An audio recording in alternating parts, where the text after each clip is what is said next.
trouvé dans mon sac? On dirait un canard. Veux-tu aller le montrer à papa? J'espère que vous êtes prêts parce qu'aujourd'hui, on tombe dans l'ambiance des fêtes puis on se fait des mini tourtières végétaliennes aux lentilles. C'est une recette que j'ai créée. C'est une des recettes que je suis le plus fière parce qu'ils sont juste délicieuses. Pour vrai, avant, j'étais plus végétarienne. Même si j'ai commencé à remanger de la viande, je trouve tellement que mes tourtières aux lentilles sont meilleures que n'importe quelle petite tourtière à la viande.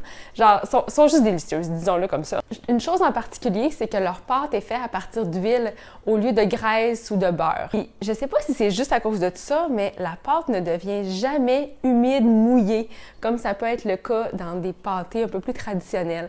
Elle est peut-être un petit peu plus difficile à travailler, cette pâte-là, mais le résultat est toujours génial. Fait qu'on s'y met tout de suite. Faire des petites tourtières, c'est quand même de l'ouvrage. Fait que, tant qu'à mettre la main à la pâte, littéralement, je vais non pas doubler, mais tripler la recette. On va commencer avec la farine. J'ai déjà mis là-dedans ma farine blanche, puis il me reste à rajouter ma farine de blé entier. On va y ajouter 7 g de sel. Je rajoute de l'eau. Pour l'huile, vous pourriez y aller avec l'huile végétale de votre choix. Personnellement, j'irais avec quelque chose qui a un goût plus neutre que, mettons, de l'huile d'olive. Fait que huile d'avocat, huile de tournesol, huile de canola standard, ça serait tous des bons choix. J'ai acheté à l'épicerie de l'huile de pépins de raisin de Maison Orphée parce que j'en avais pas d'huile neutre. Puis ça disait que c'était bon pour la cuisson, la friture, la fondue.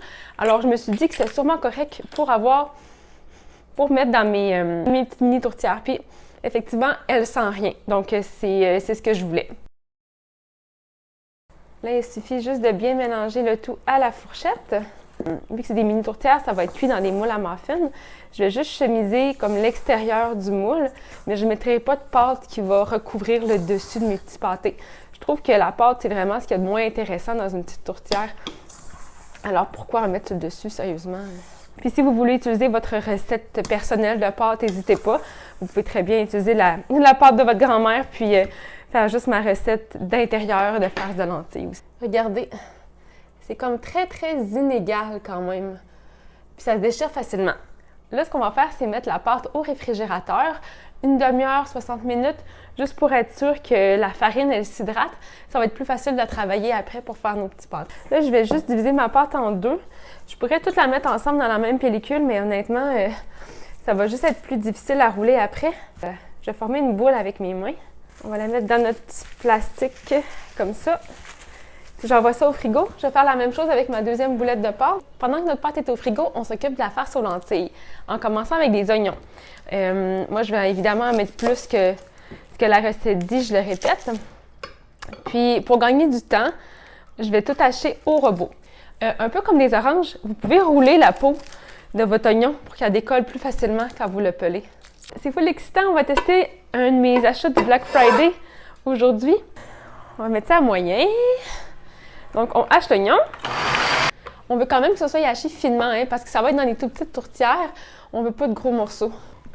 Ah, ça pique les yeux. Fun fact, je me suis fait opérer les yeux au laser cet été. Puis la seule chose que j'aimais dans le fait de mettre des verres de contact, c'est que ça créait une protection contre les vapeurs d'oignon. Ça va aussi prendre des champignons. Oh, sérieux, ça va pas mon affaire? Ouf. Les champignons, je pense que je les couperai même pas en deux, ça me tente pas. Peut-être juste les plus gros. Je vais le remplir pas plus qu'à la moitié pour être sûr que ça puisse bien hacher, là. Parce que sinon, si c'est trop plein, ça fera pas un beau travail. Je vais les rajouter au fur et à mesure dans ma superbe casserole. Quand c'est haché à peu près comme ça, les tout petits morceaux, c'est parfait.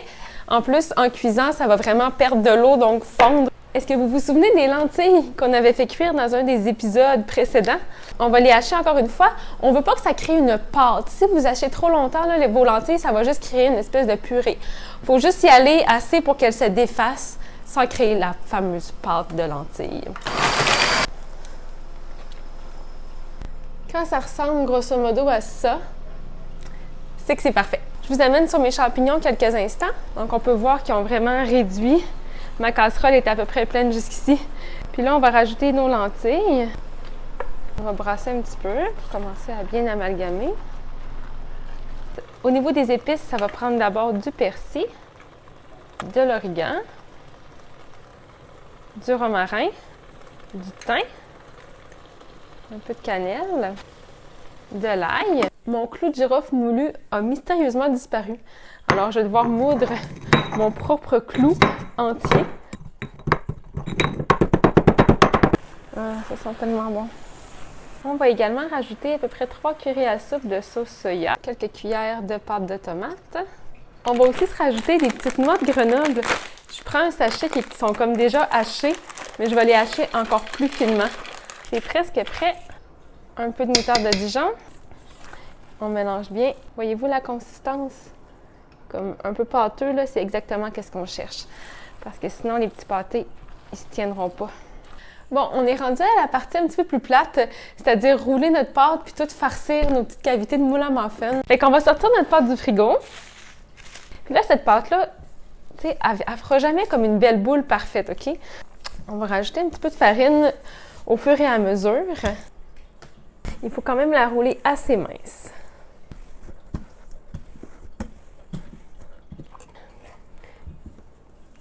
Tu sais, c'est quand même une pâte qui est élastique. Fait qu'elle pardonne. On va juste venir chemiser comme ça notre petit moule. Mettez-la pas trop serrée parce qu'elle va avoir tendance à légèrement se rapetisser là, au fur et à mesure qu'elle repose. Si vous manquez de pâte dans un petit bout, faites simplement prendre un bout de pâte puis venez le coller dessus. Alors là, ce qu'on va faire, c'est venir les remplir avec la farce de lentilles, puis appuyer vraiment bien dessus là, pour la compacter jusqu'au ras-bord comme ça. On y va comme ça. Hop, dans le four. Donc, c'est au four. Ça va cuire à peu près 45 minutes. Je vais vous montrer de quoi ça a de l'air.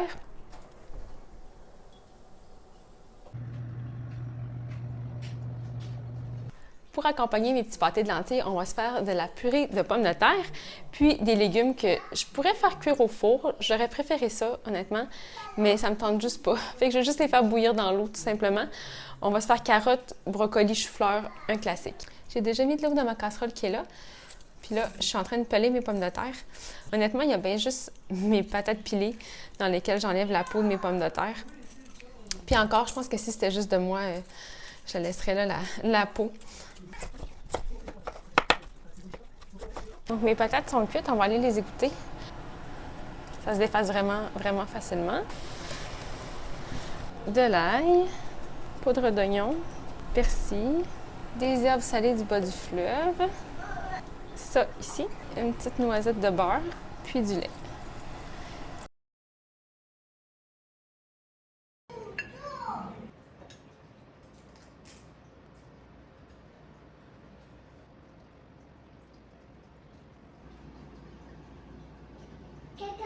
Dans la vie, j'aime pas tant le ketchup.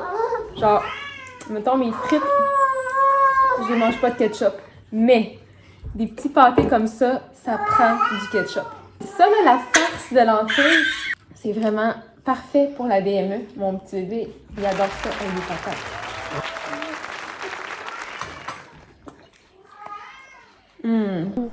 J'ai décidé de faire une tarte aux pommes avec le reste de la pâte de ce qu'on a fait ensemble hier. Fait que je vais me baser sur la recette de Ricardo que je vais comme vraiment, vraiment modifier parce qu'il met comme vraiment beaucoup de sucre dans sa tarte aux pommes puis ça me tente pas. J'ai pas la bonne quantité de pommes non plus parce que on s'entend que c'est plus la saison des pommes, hein, mais il nous reste encore des pommes qu'on a cueillies. Fait que ils ont de l'air de ce qu'ils ont de l'air, on va les utiliser. Bon. J'ai deux petites mouettes à côté de moi.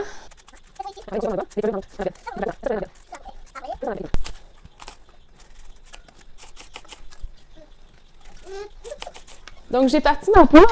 Je vais mettre comme un feu moyen. Puis je vais rajouter mes pommes dedans. Oh, quelques petits pépins qui se sont introduits. L'idée, ça va être de faire fondre les pommes pour pas que tout leur jus mouille la base de pâte.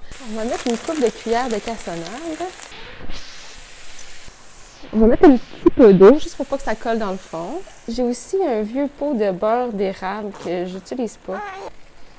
Je m'excuse pour les sons de bébé affamé que vous entendez. Vas-y, beurre d'érable.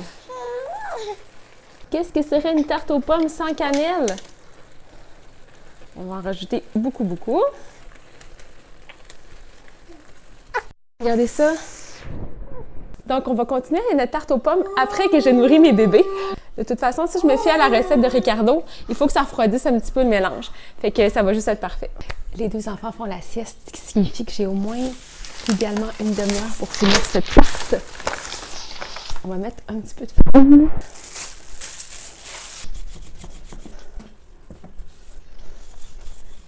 Bon, j'ai roulé ma pâte de manière très inégale.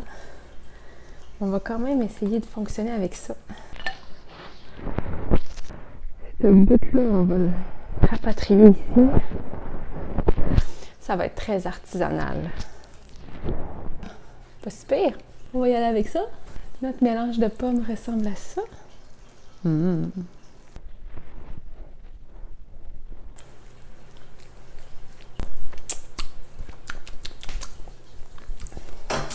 Oui, oui, oui.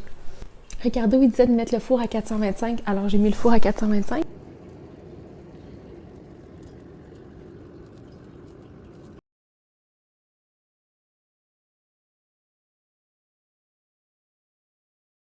Bon, un jour plus tard, goûtons à cette fameuse tarte. Santé! Je comprends pas pourquoi Ricardo il met genre une tasse de sucre. J'aurais même pu mettre plus de cannelle. 10 sur 10. Honnêtement, la pâte est super bien pour ça. Mettons 9,5 sur 10, il manque un petit peu de cannelle. Mais c'est genre en masse sucrée, il y a beaucoup de pommes, la pâte est croustillante. Que désirer de plus?